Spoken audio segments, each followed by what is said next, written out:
Une rencontre avait lieu jeudi 27 octobre 2022 avec le pianiste et musicologue Philippe Cassard, également critique, producteur et animateur radio, notamment sur France Musique, spécialiste entre autres de Schubert et Debussy.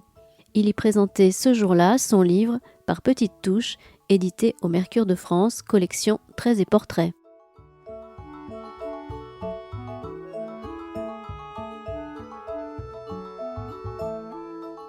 On va peut-être commencer, on commence rarement à l'heure, 3 minutes. D'habitude on est plutôt à 10 minutes.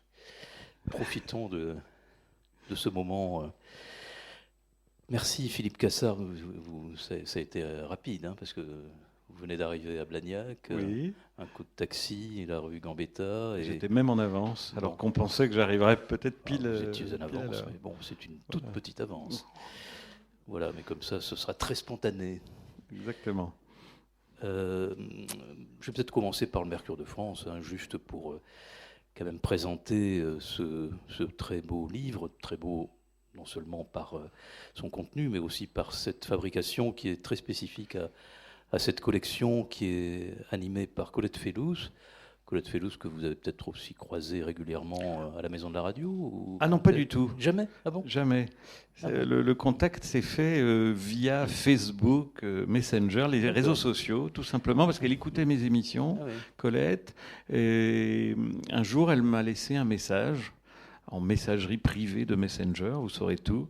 Et il y a à peu près deux petites années, quelque chose comme ça, en me disant, voilà, j'aimerais vous proposer un projet, quelque chose qui est lié à l'écriture.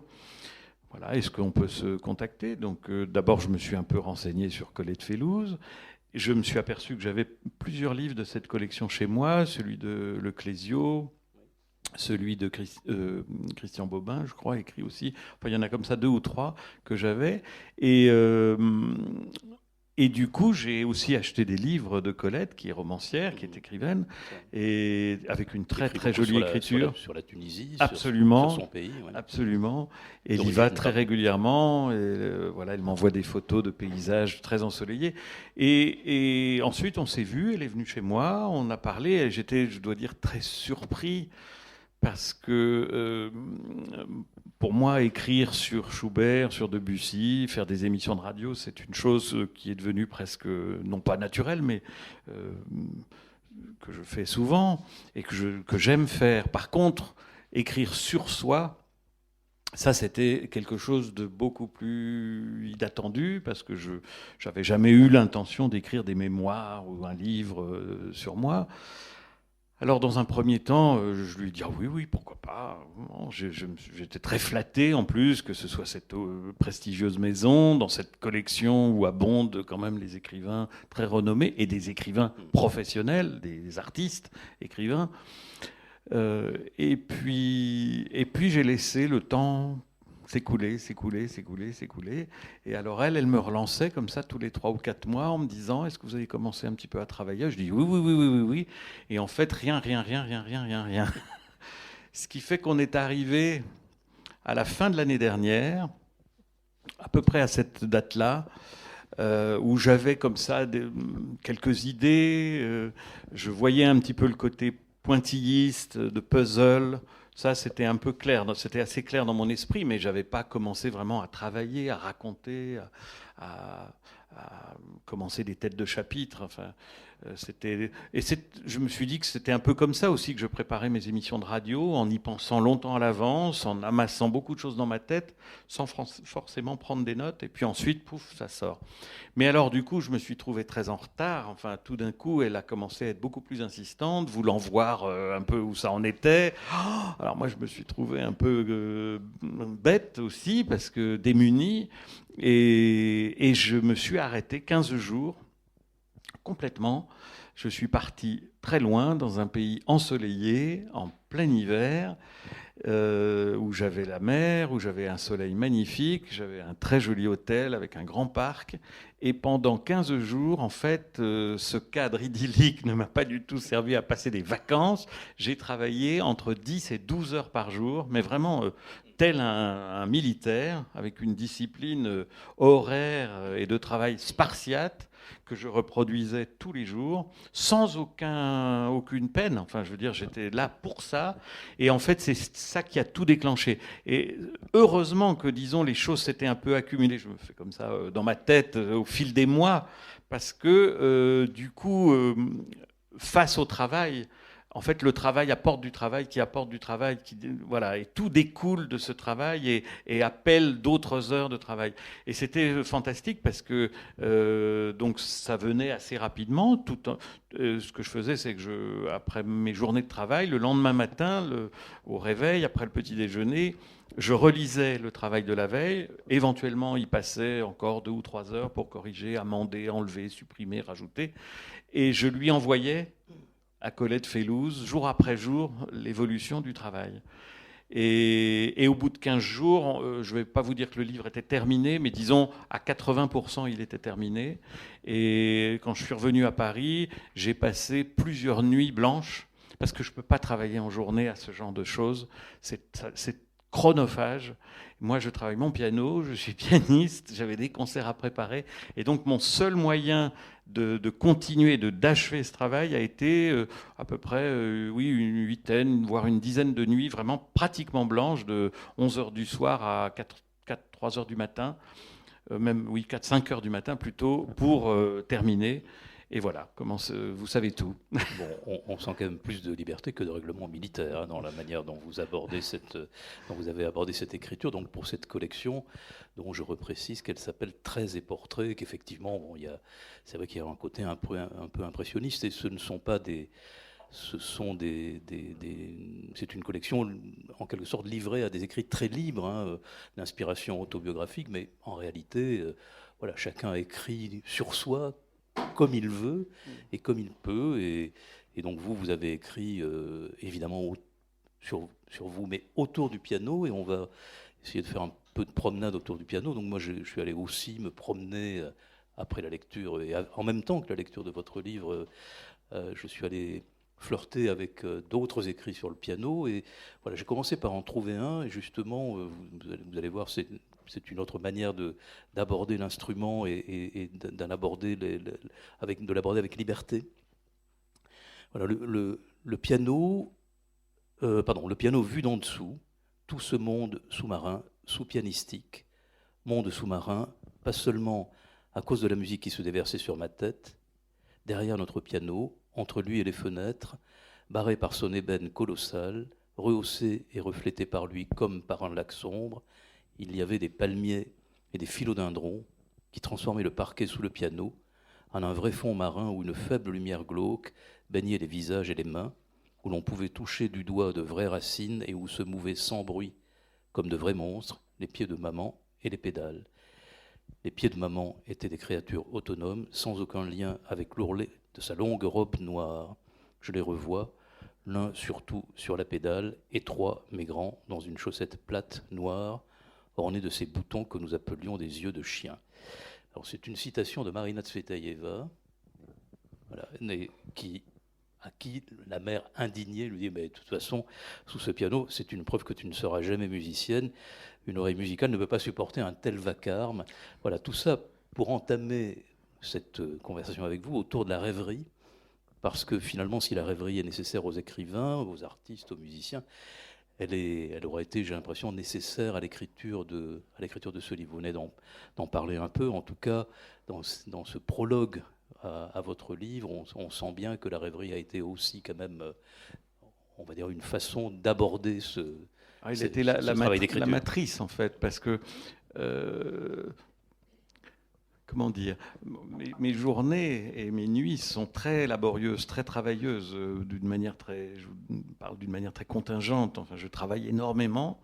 Donc, le fait de lire, par exemple, de la littérature et pas des livres rapportés à la musique, le fait d'aller à une exposition, le fait de sortir tous les jours un moment dans le jardin du Luxembourg qui est en face de chez moi. Et c'est une grande chance pour moi, un grand privilège d'être en face de ce sublime jardin. Ce sont ces moments-là, lire, aller à une exposition, à un concert éventuellement, à l'opéra, au théâtre. Ce sont ce que j'appelle mes moments de rêverie. C'est-à-dire que, hors ces moments-là, j'ai très très très peu de temps vraiment pour, ce que je dis dans mon langage un peu trivial, pour glander. Quand je reviens de tourner, ce ne sont pas les concerts qui me fatiguent, et même quand il y a plusieurs concerts, ce ne sont pas les concerts qui me fatiguent, ce sont les voyages. C'est le changement d'hôtel, c'est les valises à porter, ce sont les aéroports, ce sont les queues, c'est le bruit, tout le temps, le bruit, je dirais même visuel, c'est-à-dire les gens qui bougent, les mouvements, tout ça me plonge dans des états de fatigue. Et quand je rentre de tournée, je dis toujours que ces moments sont suivis de 24 ou 48 heures de petite dépression, où je ne fais rien, où je suis totalement comme un zombie, comme un légume dans mon fauteuil, ce sont des moments de rêverie en vérité, des moments où je m'abandonne complètement, où je ne pense à rien, ou à des choses fugaces comme ça, j'ai des pensées qui viennent, qui vont et viennent, et j'ai besoin de ces moments-là pour recharger les accus, pour recharger mes batteries, et repartir dans le travail, dans l'énergie, etc. Et donc le Jardin du Luxembourg, il ouvre ce livre parce que tous les jours, et je le dis dès la première phrase, quelque temps qu'il fasse, même quand il pleut, j'aime aller au Jardin du Luxembourg, même quand il pleut, parce que les arbres font que la pluie a des bruits différents, comme un orchestre. Et j'aime rêver dans ces moments-là. Je suis à pied, tout seul. Il y a les graviers qui crissent sous mes pas. Et il y a beaucoup moins de monde quand il pleut, évidemment. Il y en a beaucoup quand il fait beau. Mais je connais maintenant ce jardin pratiquement mètre carré par mètre carré. Donc je sais où aller pour trouver de l'ombre, pour trouver un petit peu de calme, pour prendre une chaise, parce qu'il y a des chaises qu'on peut en faire. Vous savez que le Jardin du Luxembourg n'est pas la propriété de la mairie de Paris, c'est la propriété du Sénat. Et ce qui fait que ce jardin est entretenu d'une manière exceptionnelle. Enfin, c'est presque unique au monde qu'un jardin soit aussi beau et soit public. Et il y a des milliers et des milliers de personnes qui y défilent tous les jours, surtout quand il fait beau et surtout quand le printemps et l'été sont là. Et qui court. Et qui court, oui. Non, mais j'aime ça parce que voilà, il y a des coins fleuris, il y a ces arbres qui sont souvent tricentenaires, sublimes, qui viennent de Chine, qui viennent d'Inde, qui viennent du Japon. Il y a une collection d'orchidées exceptionnelles, il y a des aires pour les enfants, il y a des cours de tennis, il y a des endroits où il y a des tables avec des échiquiers et des damiers pour les joueurs d'échecs et les jeux de dames. Il y a des grandes clairières où on ne marche pas. Il y a un rucher. Il y a un coin près du lycée Montaigne, rue Auguste-Comte. Il y a un coin tout à fait rare que les touristes ils passent à côté, qui est un verger avec des poiriers, des pommiers et des raisins qui n'existent plus ailleurs que dans le Jardin du Luxembourg. Des vieilles variétés de pommes et de poires avec des noms merveilleux. La soutane du curé. Tiens, j'ai vu ça l'autre jour, je n'avais jamais vu. Il y a une variété de poires qui s'appelle la soutane du curé. Voilà. Et qui était cultivée au temps de Louis XV ou Louis XVI, vous voyez. Et donc, ce jardin, il y a la statue de Chopin, la statue de Beethoven par Bourdelle, la statue de beaucoup de poètes, Baudelaire notamment, José Maria de Heredia. Donc, c'est chaque fois une invite à la rêverie. Il y a la fontaine Médicis aussi qui vient d'être rénovée. Alors là, avec le petit étang qui est en face et la fontaine. Enfin, c'est juste merveilleux. J'adore aller dans cet endroit. Alors, ce souvenir d'enfance que j'évoquais de Marina Tsvetaeva, ce souvenir sous le piano, vous, les souvenirs d'enfance sont plus à la campagne, ils sont plus d'ordre plus rustique, avant quand même de plonger dans le piano finalement, non pas dessous, mais dessus. Et une grande partie une première grande partie évoque vos premiers maîtres. Et c'est une partie c'est une grande reconnaissance à l'égard de ces maîtres du piano français comme Pierre Barbizet ou Dominique Merlet, auxquels vous aurez finalement voué une reconnaissance, si je veux dire, éternelle, et ils introduisent bien ce livre. En fait, c'est un peu un viatique pour moi. Comme c'est si difficile de parler de soi, la seule concession vraiment que j'ai faite sur cette idée de parler de moi à travers des grands artistes, à travers mes maîtres, à travers des figures de l'art ou des amis, des figures d'amitié très fortes pour moi, le seul chapitre où vraiment je je parle que de moi, c'est le deuxième qui concerne mon enfance à la campagne. Je pense que la quasi-totalité des gens qui me connaissent dans ce métier, dans ce milieu, et du public ne savent pas mon père est issu qui était agrégé d'allemand, était en fait issu d'une famille d'agriculteurs du Haut-Doubs, vraiment en 1937, quand il est né, la campagne du Haut-Doubs, c'était le Moyen-Âge. Enfin, et j'ai vécu cela, j'ai vécu les abreuvoirs avec les vaches, j'ai emmené les vaches au pré avec mes cousins et mes cousines, j'ai vu mon oncle et ma tante qui avaient repris la ferme familiale traire 40 têtes de bétail 2 fois par jour et en ressortir lessivées, j'ai vu des tracteurs, des moissonneuses batteuses, en fait tout ça. Et la cuisine de la grand-mère. La cuisine, alors je décris les repas familiaux paysans du Haut-Doubs, c'est-à-dire voilà, où on fait tout soi-même, où elle a en fait tout sous la main, elle a le clapier où elle va, je l'ai vu tuer un lapin, j'avais 5 ans, ça m'a traumatisé pour le restant de mes jours, préparer des bœufs bourguignons ou des bœufs carottes, des beignets extraordinaires, aller chercher dans le tuyé, qui est cette longue et large cheminée des fermes du Jura dans lesquelles on laisse fumer le cochon, toutes les parties du cochon. Donc elle allait chercher des jambonneaux, enfin c'est incroyable ça, des saucisses. On n'est pas loin de Morteau. Voilà, les saucisses de Morteau, c'est pas loin, c'est à 20 km, là où est né mon père. Donc ça, je voulais le dire, parce que c'est une partie de moi-même qui est encore très, très présente, parce que il me semble que ça évite la déconnexion avec le réel. Les paysans sont des gens que j'ai vus... on ne parlait pas de changement climatique en 1970, certainement pas, mais on voyait des paysans endettés, travaillant 15 heures par jour, voilà, aux prises avec la réalité de la nature, la réalité des saisons, des pluies, etc. Et du lait qu'on vendait avec les cours qui montaient et qui baissaient. Ça, je l'ai vu. Et il reste en moi, qui fait de la musique, qui est en présence des arts et de l'expression artistique, quelque chose de très, j'espère, encore très terrien, très cartésien. Et j'espère que ça ne me quittera pas, parce que sinon, le musicien, il est vite, ou l'artiste, il est vite dans sa petite tour d'ivoire, à s'admirer beaucoup, quoi. Alors vous mettez quand même vos pas donc, dans un premier apprentissage auprès de quelqu'un dans l'environnement immédiat, donc, et j'y reviens, avant ses premiers maîtres à Marseille et à Paris. Oui, une dame, Madame Verrier, une vieille dame qui me disait vous, alors que j'avais 5 ans et demi. Alors je lui ai dit un jour, mais vous me dites vous parce que je suis plusieurs. Et c'est elle qui m'a initié au piano. Donc j'étais encore à la maternelle, c'était avant mon cours préparatoire, et sur les conseils de l'institutrice de maternelle, Madame Prenel, je m'en souviens encore, je suis un peu hypermnésique, hein. Mes parents sont allés la voir, et je dois dire que j'ai eu cette chance de débuter avec elle. Ensuite, ça s'est un peu gâté, on l'a quittée. Enfin, mes parents m'ont inscrit au conservatoire de Besançon. Mais je dirais que les 2 premières années, qui sont déterminantes pour un apprenti pianiste de 5 ans et demi, elle a vraiment été à la hauteur, dans le sens où elle m'a tout de suite donné le goût de l'instrument. Moi, je vois aujourd'hui beaucoup de pianistes, de tous âges d'ailleurs, avoir une relation très, très, soit tourmentée, soit trop cérébrale avec le piano. C'est-à-dire, le piano, vous jouez avec le bout de vos doigts. Si vous comparez avec un violoncelliste, avec un clarinettiste, avec un bassoniste, avec un corniste, avec une harpiste ou un harpiste, le rapport à la sensualité, le rapport charnel à l'instrument, il est infiniment plus présent avec ces instruments qu'avec le piano. On joue comme ça.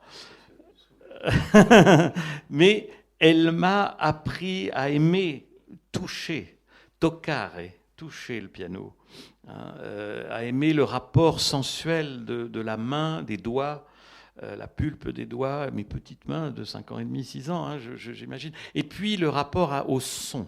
Je la vois encore me pousser et presque me porter. Je crois même que j'étais debout sur le tabouret pour mettre ma tête dans le piano, là où il y a les marteaux, etc., pour entendre. Elle jouait, elle se mettait à ma droite ou à ma gauche et elle jouait des accords pour que j'entende.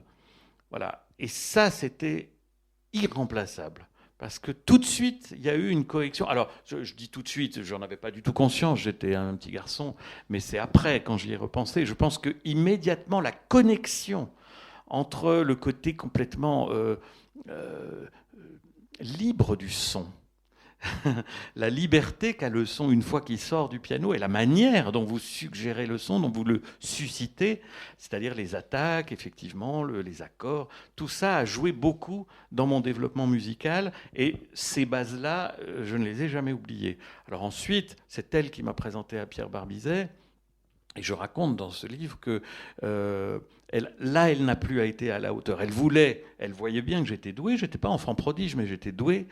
Donc ça avançait très vite, je progressais très vite, je mémorisais très vite.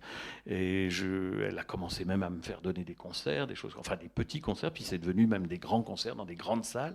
Et Barbizet, il n'a pas été au courant tout de suite de ça. Ce qu'il a vu, c'est qu'elle n'arrivait pas à suivre, elle qui l'avait sollicité pour me suivre comme ça de loin en loin, qu'elle n'était pas capable de suivre les conseils qu'il donnait. Il tartinait des pages entières de cahiers à spirale, d'exercices, de conseils, il faut faire comme ci, il faut faire comme ça. Et elle y comprenait rien. Donc elle arrachait les pages du cahier à spirale qui lui convenaient pas, ce qui fait que la fois suivante, il comprenait, lui était surpris parce qu'il disait mais je t'en ai parlé avec sa grosse voix, je t'en ai parlé la fois dernière. Voilà, alors lui c'était un tactile, c'était un papa quoi. Enfin, c'était vraiment, j'étais son petit gamin quoi. Et mon père assistait au cours, il était complètement médusé du côté affectif, passionné. Il racontait des histoires. Enfin, c'était le Pierre Bellemare du piano quoi à l'époque. Il me racontait la musique, il me passionnait. J'étais hypnotisé par le maelstrom Barbizet. Hypnotisé. Et les cours étaient prévus, on allait à Marseille en voiture, Besançon-Marseille en voiture, mon père arrivait, il était déjà crevé, et on attendait quelquefois 4 heures. Le concert était prévu à 4 heures, le cours était prévu à 4 heures de l'après-midi ou 5 heures. Mon père et moi, on se levait tôt le matin, et moi j'avais 8 ans, 8-9 ans, et on arrivait, et on l'attendait des heures.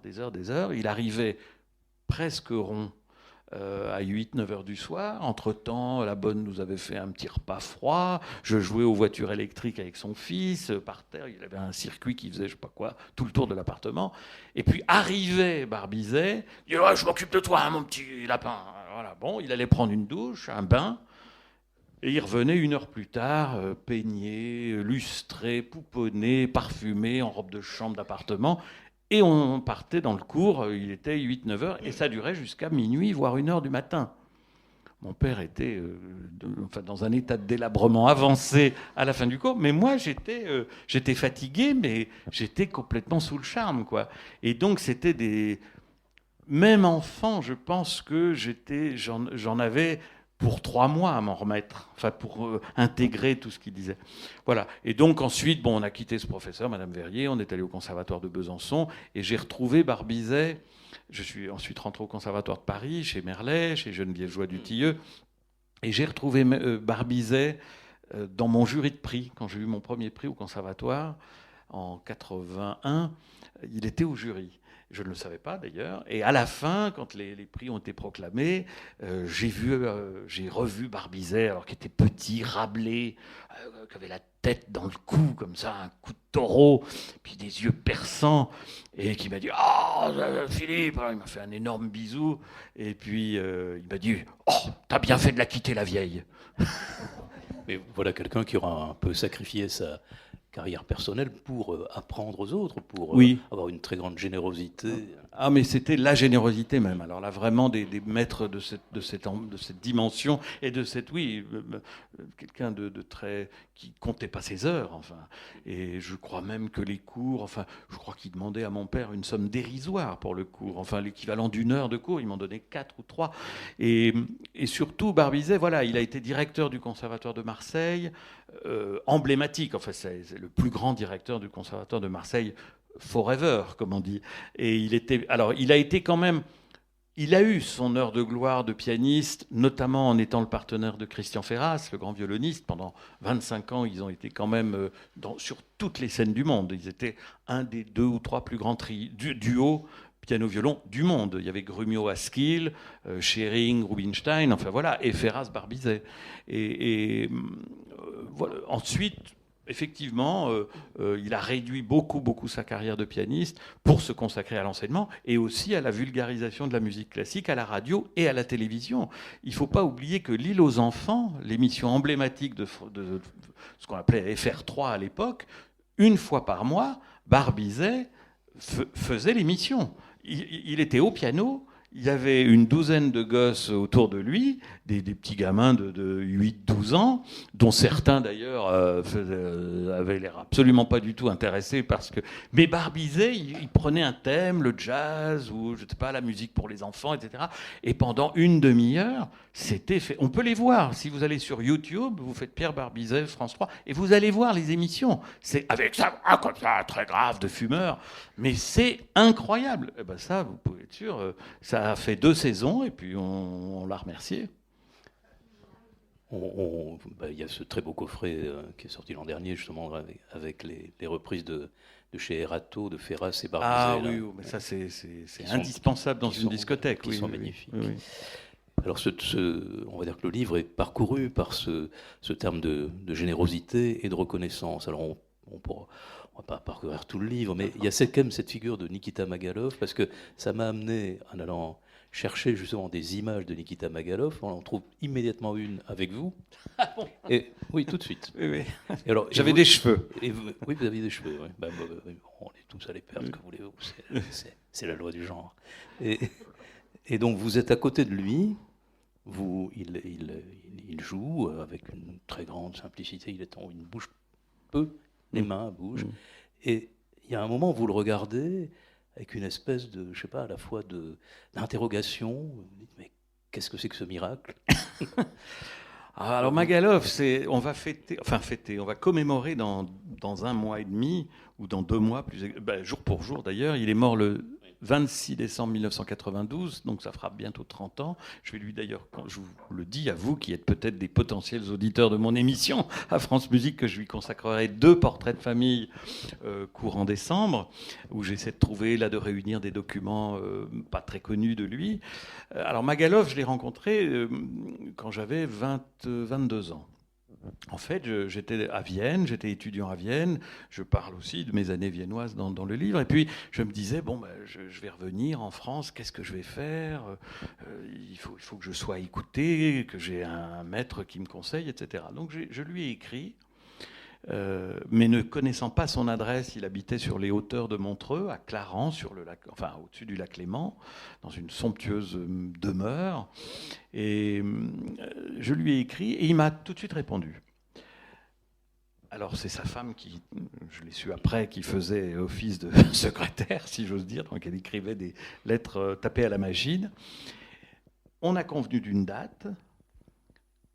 Pour vous donner une idée quand même de la classe de ce monsieur, c'est que quand je lui ai dit que j'arrivais par train de nuit de Vienne à Zurich, que j'arrivais genre 6h30 du matin, il m'a renvoyé une lettre en me détaillant les correspondances et les quais à Lausanne et à Montreux. Voilà, il terminait la lettre en disant « À Montreux, ne descendez pas les escaliers vers la sortie, ma femme vous attendra, vous partagerez notre déjeuner, après quoi nous pourrons travailler. » Et c'était un Magalov issu d'une famille princière, d'origine géorgienne, qui avait immigré à Saint-Pétersbourg au début, peut-être fin 18e, début 19e. C'était une famille princière. Magashvili, c'était devenu Magalov. Ils ont évidemment fui à la Révolution en laissant beaucoup de leur fortune là-bas, qui a été évidemment immédiatement confisquée. Ils sont passés par la Finlande, ont atterri à Paris, sont arrivés à Paris donc vers 1920, 18. Donc lui, il avait 6-7 ans. Et là, le père écrit une lettre à Maurice Ravel, mais vraiment comme ça, en ouvrant l'annuaire pour voir où habitait Maurice Ravel, et il lui dit, voilà mon petit Nikita qui a été formé par Alexander Ziloty. Ziloty, c'est un très grand pianiste qui était élève de Liszt. Est-ce qu'il pourrait venir vous jouer des choses ? Et Ravel a répondu. Ravel a dit, mais avec plaisir, je ne suis pas professeur de piano, mais avec plaisir. Et donc, imaginez Nikita, à 7 ans, allant jouer des morceaux à Ravel, qui est très impressionné par le talent du gamin, et le fait se présenter au Conservatoire de Paris chez Isidore Philipp, quelques mois plus tard. Et voilà, déjà, on se dit, voilà, c'est ce petit garçon a joué pour Ravel, et ensuite est devenu l'ami de Prokofiev, de Stravinsky, avec qui il a joué son Capriccio pour piano. Enfin, en faisant une carrière absolument gigantesque, ami de Bartók par son beau-père, Joseph Szigeti, le grand violoniste hongrois, dont il épousera la fille, dont Nikita épousera la fille, Irène, et donc très ami de Bartók, et qui prend la succession de Dinu Lipati à Genève, au poste de professeur, dans les années 50, à la demande même de Dinu Lipati, qui voyait sa santé disparaître, et sa fin prochaine. Il l'a complètement vu, Lipati.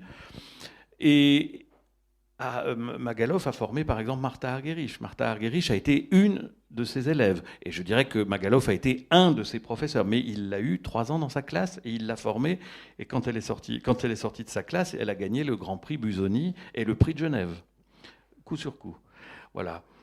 Et il a développé sa carrière, évidemment, dans le monde entier. Et il venait, moi je l'ai connu, Magalov, quand il venait à Paris donner des masterclass pour les 3e cycles du Conservatoire de Paris. Moi je ne faisais pas partie du 3e cycle, mais on allait écouter les masterclass, et j'étais ébloui d'abord par sa science du piano, du clavier, les sonorités, et puis son élégance, sa classe.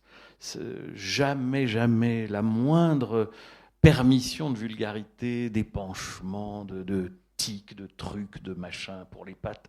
Enfin, il recadrait tout de suite, impitoyablement, tout écart. Et en même temps, il aimait la liberté, il aimait la fantaisie, il aimait les individualités. Il voulait pas qu'on joue tous gris et pareil. Non, il fallait... Et il prenait, c'est ça qui me frappait, il prenait le meilleur des étudiants qu'il faisait travailler. Et surtout, quand il se mettait au piano, il jouait tout par cœur, il savait tout. Moi, j'étais complètement ébloui. Donc, quand est venu le moment de rentrer en France, je lui ai écrit et il est devenu un mentor pour moi. Parce que quand on allait à Montreux, d'abord sa maison, à l'étage où il y avait sa salle de musique, il y avait 2 beaux Steinway, mais c'était la mémoire du XXe siècle qui était là. Il y avait toute la littérature russe dans des éditions, évidemment en russe, originales. Je lui dois de m'avoir fait découvrir d'ailleurs des grands auteurs russes, Bulgakov et Gogol.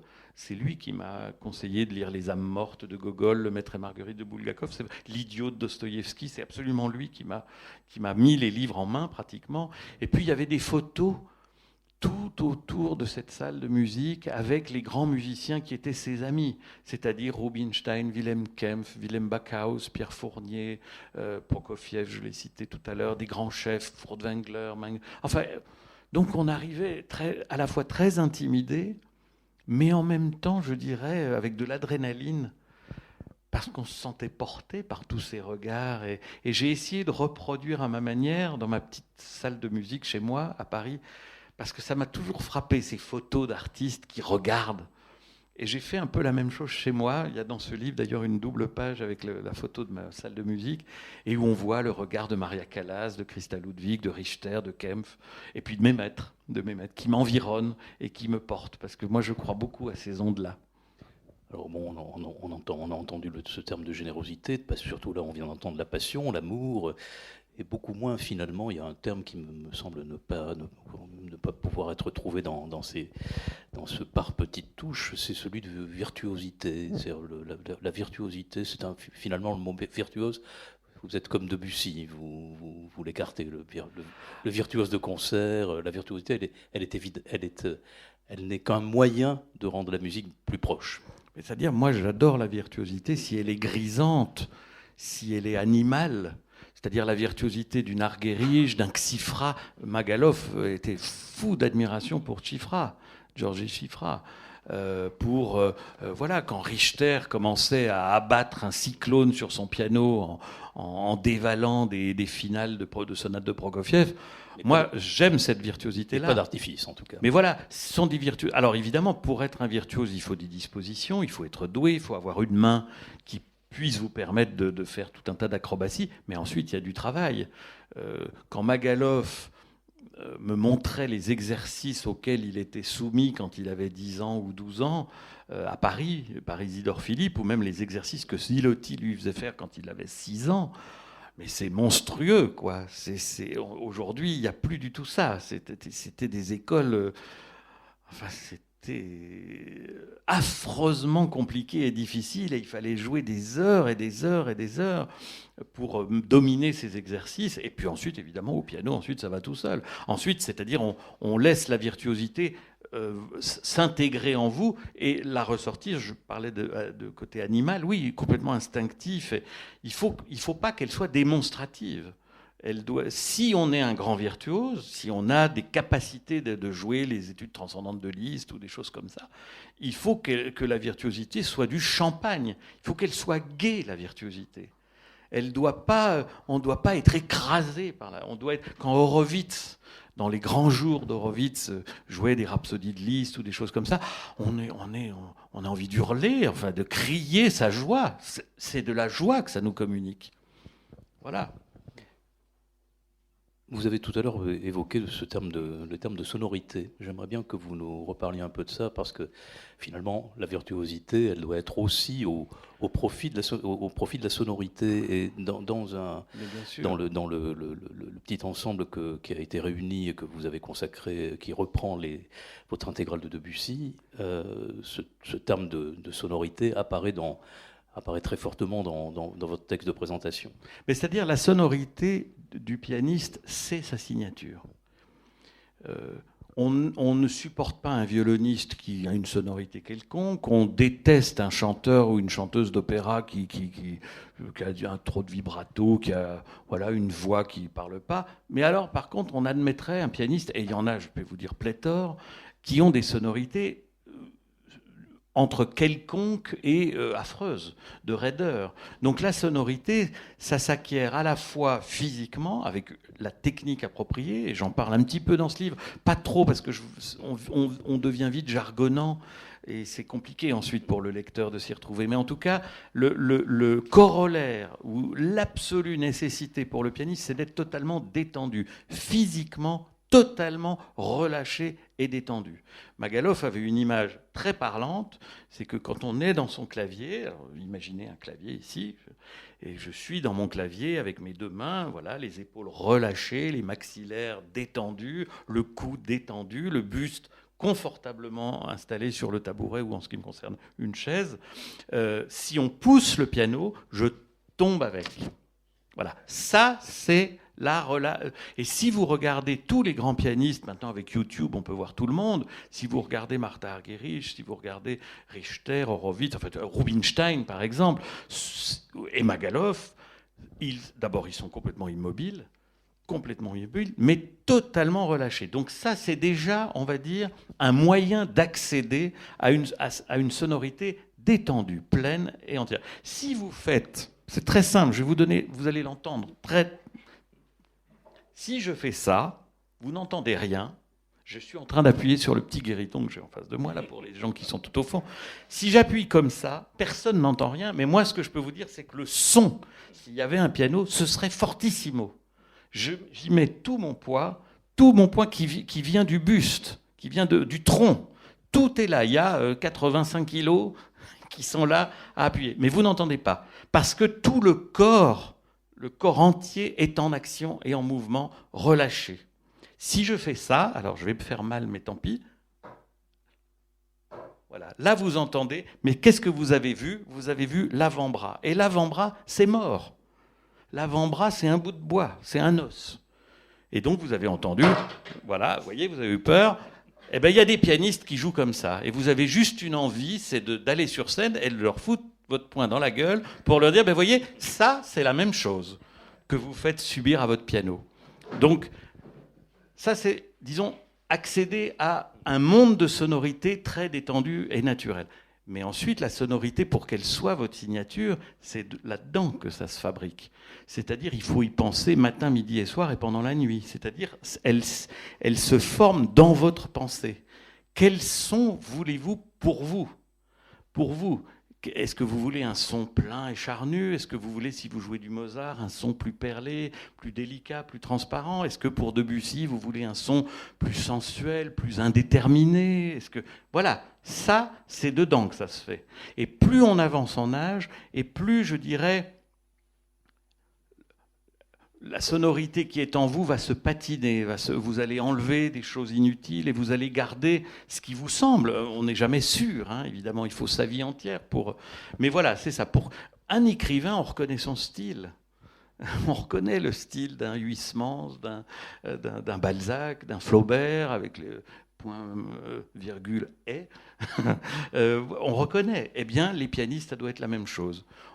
Avec l'expérience et toutes les émissions que je fais à la radio depuis 18 ans maintenant, je pense, sans me vanter, que je peux identifier pratiquement en quelques secondes une centaine, peut-être même plus de pianistes.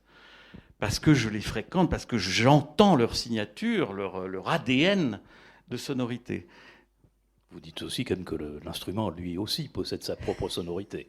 Et que, bon, vous évoquez le beau Steinway, qui peut-être, d'ailleurs, n'a pas...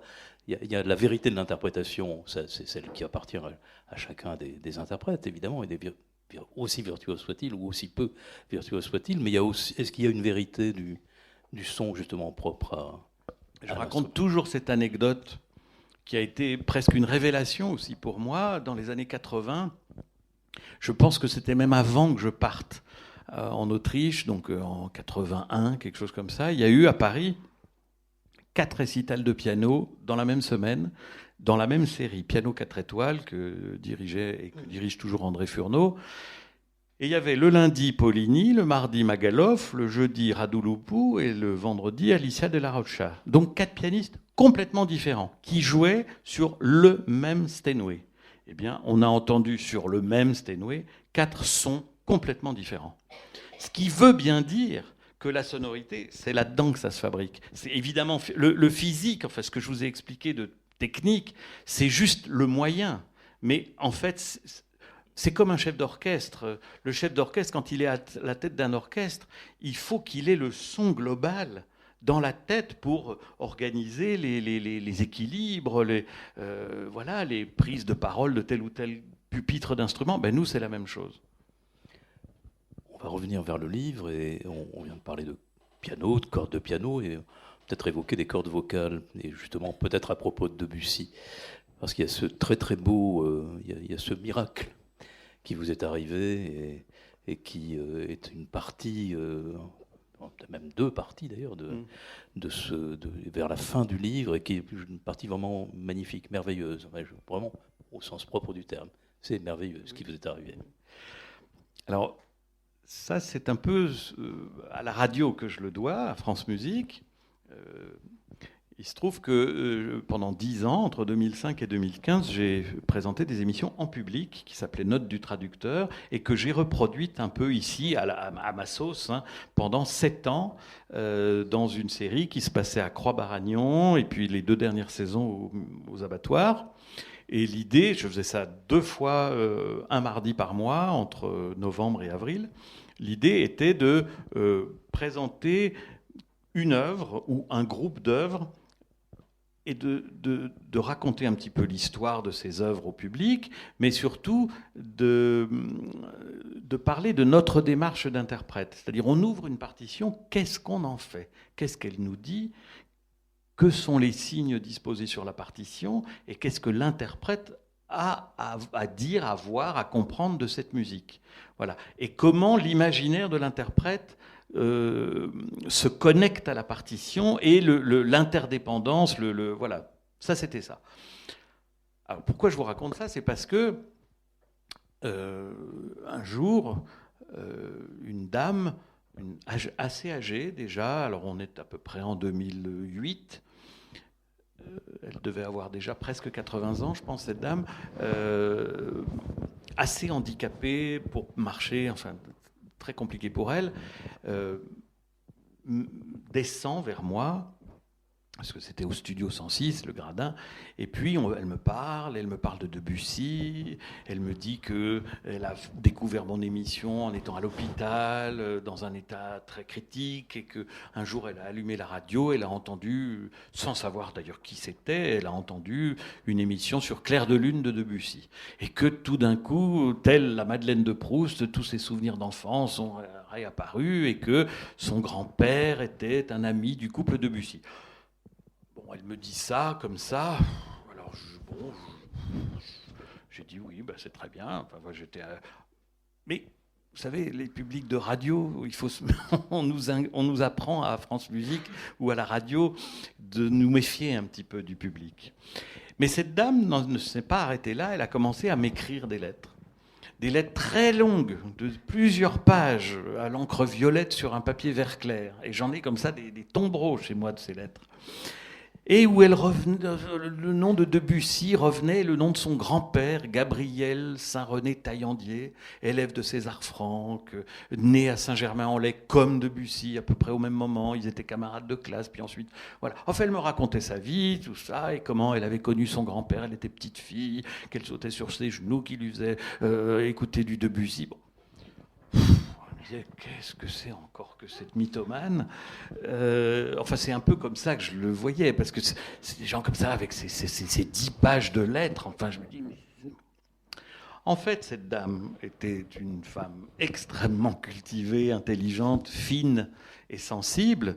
Elle était véritablement la petite fille de ce monsieur qui était un proche du couple Debussy, Emma et Claude Debussy. Il allait déjeuner assez régulièrement chez eux dans les années 1905-1912, quelque chose comme ça. Et... que voulais-je dire ?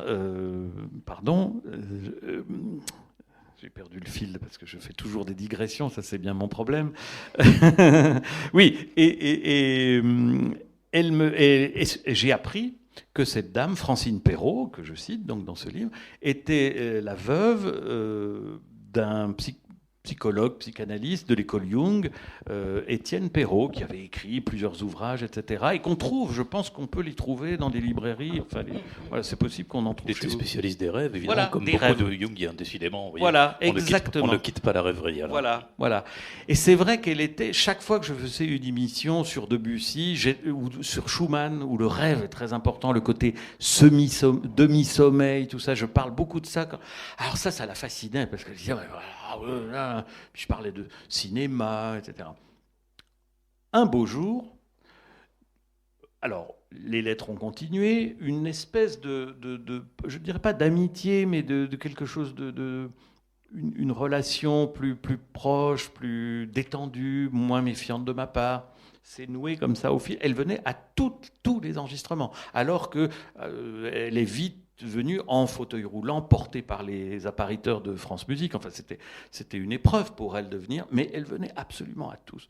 J'avais aussi une dame belge qui venait je le dis parce que je ne sais pas si je le raconte là, Madame Wolf-Carius, qui avait 90 ans, qui prenait le Thalys le vendredi matin, c'était le jour de l'enregistrement, le Thalys à 9h, elle arrivait à Paris vers 11h30, elle prenait ensuite le bus ou le taxi pour rejoindre un petit groupe d'auditeurs et d'auditrices qui venaient assister à mes émissions, ils cassaient une petite croûte, elle se farcissait les 3 émissions, et elle partait un peu avant la fin du 3e enregistrement pour avoir son dernier Thalys. Elle arrivait à 11h30 chez elle, et à pied, elle allait chez elle, elle habitait pas très loin de la rue du Midi. Ah mais non, j'ai connu des personnages extravagants.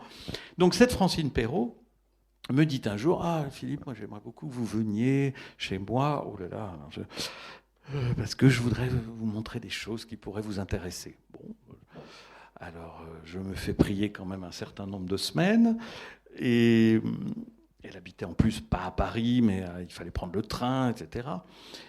Mais finalement, j'y vais. Et elle habitait Melun, donc à une 50aine de kilomètres au sud de Paris, 40 kilomètres. Et je la vois dans son jardin. Je me vois encore, c'était une journée très ensoleillée du mois de juin. Et on parle, on prend le thé, on bavarde, on fait le tour de son jardin. Tout ça. Et puis, à un moment donné, elle me dit, venez dans mon cabinet, là, je voudrais vous montrer quelque chose. Donc, on arrive dans sa petite pièce de travail. Et là, il y avait une grande table sur laquelle étaient disposés, un peu en désordre, des composition manuscrite. Alors je jette un œil et tout de suite, j'ai reconnu l'écriture manuscrite de Debussy. Parce que, non pas que j'en ai chez moi, pas du tout, mais des éditeurs avaient publié des facsimilés.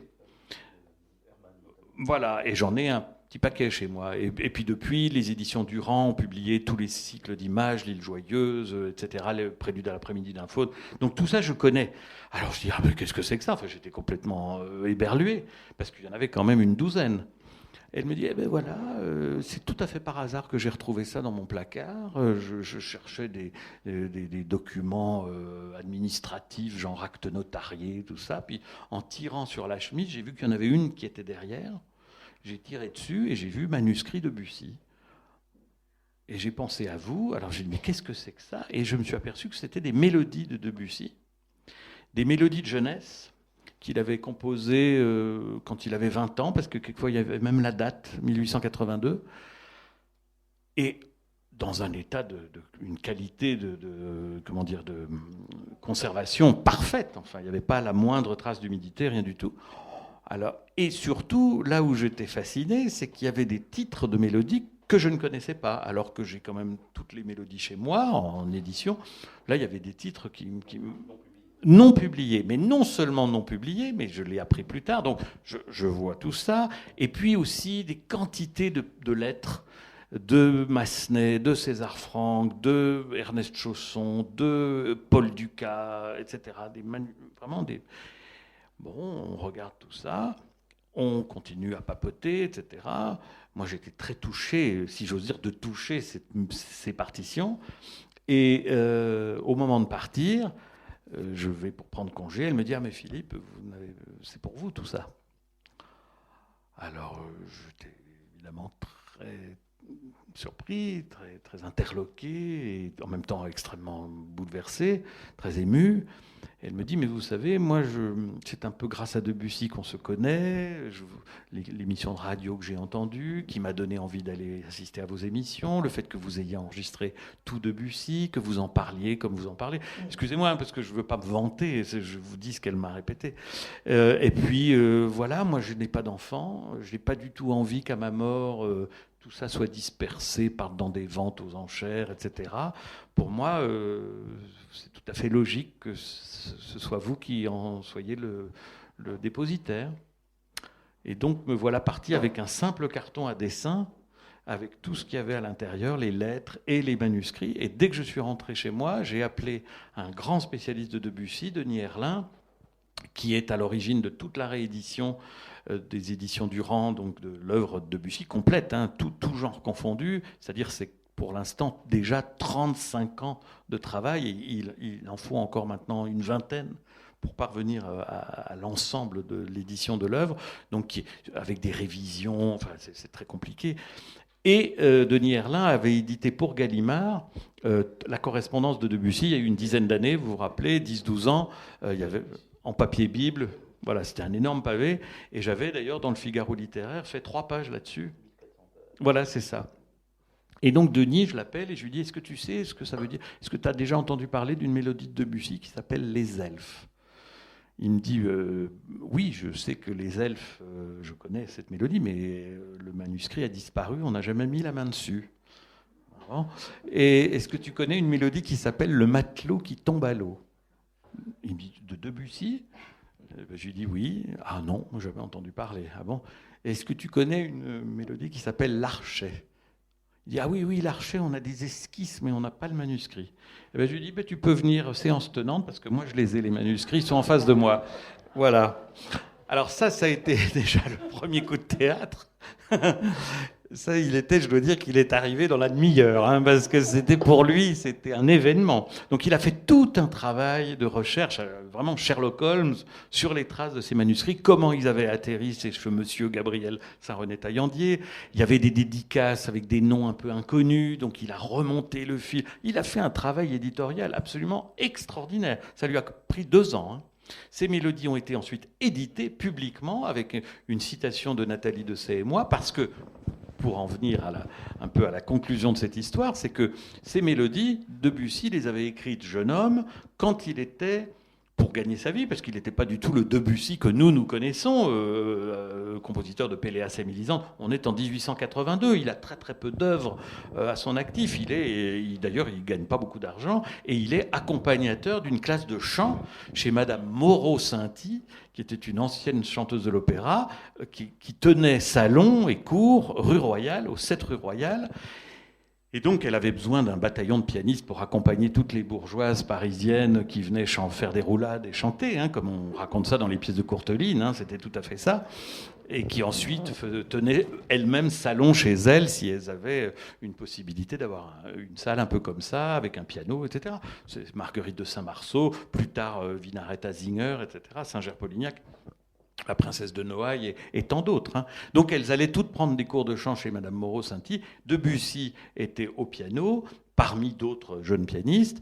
Et comme son œil était attiré par les belles jeunes femmes, eh bien, il a été très vite attiré par une chanteuse amateur qui était femme enfin pas femme de banquier, mais d'un homme assez riche qui s'appelait donc... ça va venir tout de suite. Marie Vanier. Marie Vanier, donc elle était mariée, mère de famille, elle avait une petite trentaine, et donc il lui a fait une cour assidue. Il a fait le mari cocu pendant 3 ans, et le mari s'est même pas aperçu de quoi que ce soit, parce qu'il a pris le jeune Debussy sous son aile, il lui a mis à disposition une petite pièce de son appartement rue de Constantinople dans le 8e à Paris, parce que c'était un monsieur fin lettré qui avait des milliers de livres. Il lui a constitué une bibliothèque, il lui a mis un piano droit, une petite table de travail, tout ça pendant que Debussy le faisait cornu avec Marie Vanier. Voilà. Et pendant ce temps-là, il a donc écrit une 50aine de mélodies dont les textes n'ont aucune ambiguïté quant à les poésies, disons les poésies d'amour, qu'il trouvait chez Verlaine, chez Mallarmé, etc. Et les poésies étaient très claires sur l'état des sentiments de Debussy pour Marie Vanier. Donc il en a écrit comme ça une 50aine, dont les 3 que je vous ai cités qui étaient inédites. Et comme elle était une soprano léger, pas forcément coloratour, mais une soprano léger, donc avec des aigus très faciles, quand j'ai vu ces textes et mélodies, je me suis dit, c'est très simple, en France, il y a Sandrine Piau, tout ça, mais il y a Nathalie Dessay. Et moi, j'entendais la voix de Nathalie Dessay chanter ces mélodies, donc je lui ai écrit.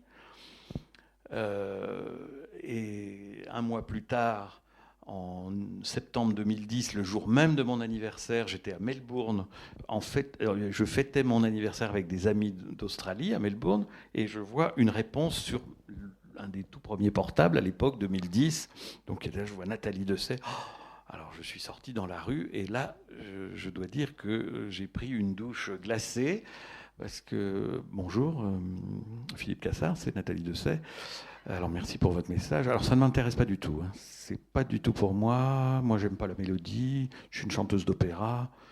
J'ai fait de la mélodie, oui, à 10-12 ans, mais alors vraiment, moi, me retrouver toute seule devant un piano, oh là là là, c'est pas du tout pour moi. Alors, je peux vous donner des noms de collègues qui feront ça très très bien, mais moi, pas du tout. Alors, bon, vous me dites que vous voulez me montrer les manuscrits. Oui, oui, ça, je peux éventuellement les voir, mais en tout cas, ça n'ira pas plus loin. Mais comme ça, hein, tac, tac, tac, tac, tac, tac, tac, tac, comme elle est, cache. Et pas méchante, mais cache. Elle dit tout de suite les choses, comme ça, au moins, on n'a pas. Mais elle a commis une erreur.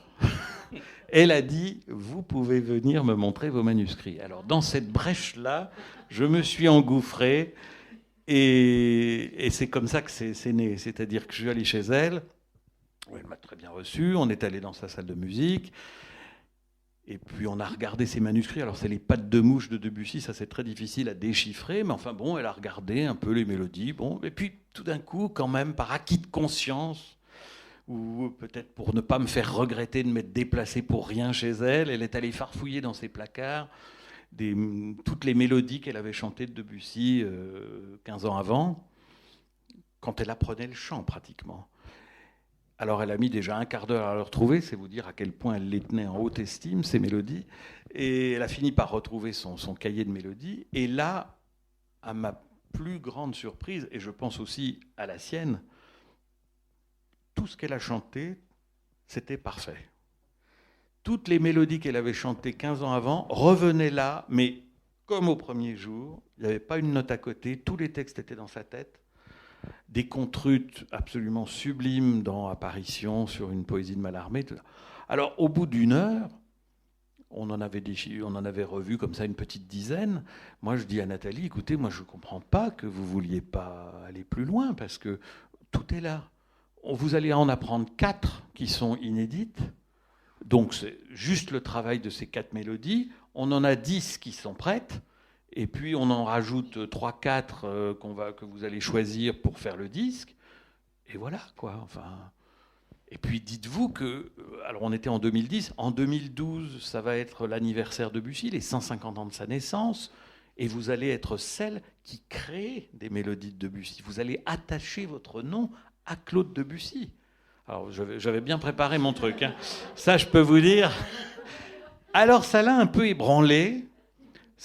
Elle m'a dit, bon écoutez, il faut que je réfléchisse, oui. C'est sûr que s'écoutant elle-même chanter de manière tellement sûre, sauf que Nathalie, c'est quelqu'un qui se sous-estime toujours. C'est ça aussi qui fait le sel de notre travail, c'est que vous croyez voir sur scène une fille, une chanteuse tellement sûre d'elle, tellement éclatante, enfin quand elle était à l'opéra, puis même quand on fait des récitals, c'est cet engagement, cette adrénaline à 600% et cet engagement à 1000%. Enfin, c'est une pile électrique, cette femme. Et en fait, elle venait d'entendre qu'elle avait tout dans la tête, tout ça, mais, non, il fallait encore travailler des milliers d'heures, quoi. Et elle m'a appelé un mois après, et elle m'a dit, écoutez Philippe, pourquoi pas faire le disque ? Pour l'instant, il n'est pas du tout question de concert, parce que moi, c'est des très mauvais souvenirs dans ma vie. Mais pourquoi pas le disque ? À une seule condition, c'est que vous soyez disponible pour travailler, parce que moi, il me faut 40 répétitions. Donc, il faut qu'on prenne nos agendas et qu'on liste 40 jours ou 40 séances de travail. Eh bien, c'est ce que j'ai fait. Ça, déjà, ça l'a un peu... s'est dit, ah bon, il me veut vraiment, quoi. Et voilà, c'est parti comme ça. Et ensuite, quand on a eu terminé notre travail, je lui dis, bon, ben, c'est pas possible de faire un disque sans qu'il y ait des concerts, enfin. Et un de nos tout premiers concerts, c'était là, au Capitole. Ça a été le 3e de nos récitals. On est allé à Montpellier, à Londres, à Toulouse et à Paris. Ça, c'était les 4 premiers concerts. Et je m'en souviens très bien du concert ici à la Halle au Grain. Et voilà, c'est comme ça que ça a commencé. Merci pour cette longue tirade. Peut-être une dernière à propos de la radio. J'ai retrouvé un petit texte de Jean Tardieu. Oh, j'adore Jean Tardieu. Voilà, que je vais vous lire. Et ce sera un peu la clôture, mais on vous écoutera sur ce texte. Il faut juste dire aux personnes ici présentes que Jean Tardieu était ce poète merveilleux, puis c'est côté iconoclaste, enfin très très... Et homme de radio. Il a refondé avec Dutilleux la radio française après la guerre. Ils ont été les 2 personnalités auxquelles on a demandé, que l'on a sollicité, que le gouvernement du général de Gaulle, de la Libération, a nommé pour refonder la radio française, parce que c'était quand même Radio Paris et tout le bazar. Hein. Radio Paris est allemand. Voilà, Radio Paris-Mans, Radio Paris est allemand. Et puis bon, enfin avec tout ce qui s'était passé pendant la guerre. Et Dutilleux et Jean Tardieu ont été les 2, il y en a eu un autre, mais le nom m'échappe, mais ont été vraiment les 2 qui ont recréé ce qui est devenu notre service public de radio. Et un poète parfois récréatif d'ailleurs, enfin créatif et récréatif. Alors, il a écrit la chose suivante, l'art de la mise en onde. La mise en onde, hein, c'est déjà très beau, hein, et l'un des plus attachants et des plus singuliers qui soit. Le metteur en onde est un magicien de l'impalpable, oui, finalement c'est comme le pianiste, hein, car enfin les personnages et les objets auxquels il donne vie ne sont pas, comme au théâtre, perçus dans la totalité de leur existence sensible, par le concours de la vue et de l'ouïe. Ils sont tout entiers, contenus dans une vibration sonore qui s'évanouit dans l'air au fur et à mesure qu'elle se déroule. Vous aimez la radio plus que tout. Quand même. Je suis fou de radio. Vous consacrez des pages dans ce livre. J'ai été éduqué avec ça. Mes parents n'avaient pas la télé. Mes parents ont acheté la télé en 1974 pour suivre la campagne présidentielle qui opposait Giscard et Mitterrand. Et c'est tout. Donc, et on la regardait très, très, très peu. Alors, mes parents étaient très sévères par rapport à ça. On n'avait vraiment pas beaucoup le droit de regarder la télé. Et c'était tant mieux, parce que tout mon imaginaire d'enfant s'est constitué avec la radio. Mes parents étaient fous de radio, passaient d'Europe 1 à France Inter, de France Inter à France Musique. Il y avait la tribune des critiques de disques le dimanche après-midi, le concert de Jean Fontaine à France Inter le samedi soir, au micro de Jean Fontaine, bonsoir. Et puis le concert de Radio Luxembourg, c'était pas RTL, le dimanche soir avec Pierre Yegel, qui était d'ailleurs l'oncle, je crois, de Pierre Bellemare, qui est une des voix qui m'a... C'est pour ça que j'aime raconter des histoires, parce que moi, j'adore Pierre Bellemare. Et vous savez, j'ose à peine vous le dire, mais j'écoute sur YouTube les histoires de Pierre Bellemare. Maintenant, mais c'est un conteur exceptionnel. Mais quand j'avais 10 ans, j'écoutais les dossiers extraordinaires de Pierre Bellemare. Sa voix... Et puis, j'ai su par la suite que c'était un grand amateur d'opéra, il aimait la musique classique, par Pierre Yegel, pas son oncle, son beau-frère, voilà, son beau-frère. Et la radio nous a formés, c'est aussi l'école de l'imaginaire, c'est imaginer tout ce qu'on... Il y avait les dramatiques de France Inter ou de France Culture, je ne sais plus à l'époque. Et puis mon père, par exemple, c'était le dimanche matin à 9h, il nous réveillait au clairon en mettant à fond France Musique, Dimanche musical par Roger Bouillot. Et voilà, avec la voix de Jacqueline Dufresne. Et voilà, et on écoutait la bonne variété française, ça c'était Europe numéro 1. À l'époque, on disait Europe numéro 1. Et donc, il y avait tous les concerts de l'Olympia, de Brel, Ferré, Montand, Barbara, tout. Ça a bercé aussi. Moi, j'adore la variété française. Pas forcément des gens morts, hein. Il y a encore des chanteurs que j'aime beaucoup aujourd'hui, ou des chanteuses. Et... Ah non, ça a compté beaucoup, la radio. Et note du traducteur. Ah ben aussi. Parce que c'est quand même curieux qu'il y a un grand homme qui a écrit aussi un grand poète qui a écrit sur la radio, qui était Armand Robin. Ah oui, Armand Robin. Et Armand Robin, comme vous le savez, il écoutait les radios du monde entier pour le compte, d'ailleurs, du gouvernement, hein, alors que c'était un libertaire, mais c'était son métier. Il connaissait toutes les langues du monde. Et donc voilà, il traduisait, toutes les voix du monde lui passaient par les oreilles, et il les traduisait. Donc c'est en fait en revoyant ce note du traducteur que j'ai pensé à Robin, qui m'a amené à Tardieu. Mais oui, mais mon grand-père, qui avait vécu 40 ans de sa vie en Afrique noire, je me souviens qu'il avait des ondes courtes sur son gros poste de radio, les gros postes jaunes, là, et je le vois encore chercher Radio Conakry, Radio Libreville, Radio... Oui, on entendait, il écoutait les bulletins en français avec le crissement, le chuintement, c'était... Voilà, mais nous continuerons à écouter la voix de Philippe Cassard à la radio le samedi, et puis peut-être d'autres jours aussi. Non, le samedi, ça me suffit bien. Ce que je peux simplement peut-être vous dire, c'est que j'ai enregistré... Pour la première fois, je suis passé de l'autre côté du micro. Judith Chen a enregistré sa série Les Grands Entretiens, qu'on trouve en podcast. Et ils ont été diffusés la semaine dernière, en fait. Donc, mais on les trouve en podcast, Les Grands Entretiens de France Musique, Judith Chen. Et j'étais très heureux parce que moi-même, j'ai enregistré quelques musiciens, mais en tant qu'intervieweur, donc Michel Béroff, Michel d'Alberto, Wolfgang Holzmeier, etc. Enfin, il y en a comme ça. Je vais faire Nathalie Dessay, d'ailleurs, au printemps. Elle a longtemps refusé les grands entretiens parce qu'elle voulait pas qu'on la cantonne uniquement à son métier de chanteuse, parce que maintenant, elle joue beaucoup, beaucoup au théâtre. Et là, maintenant, elle est prête pour faire des entretiens, et on s'est dit que ce serait peut-être le fait que je l'interroge la détendrait, parce qu'elle est toujours un peu rétive et sur ses gardes dès qu'il y a un journaliste. Elle a tellement peur qu'on déforme ses propos, et ça lui est tellement arrivé pendant sa vie que voilà, on va faire ça au printemps. Merci beaucoup. Donc, merci à vous de m'avoir reçu. Merci.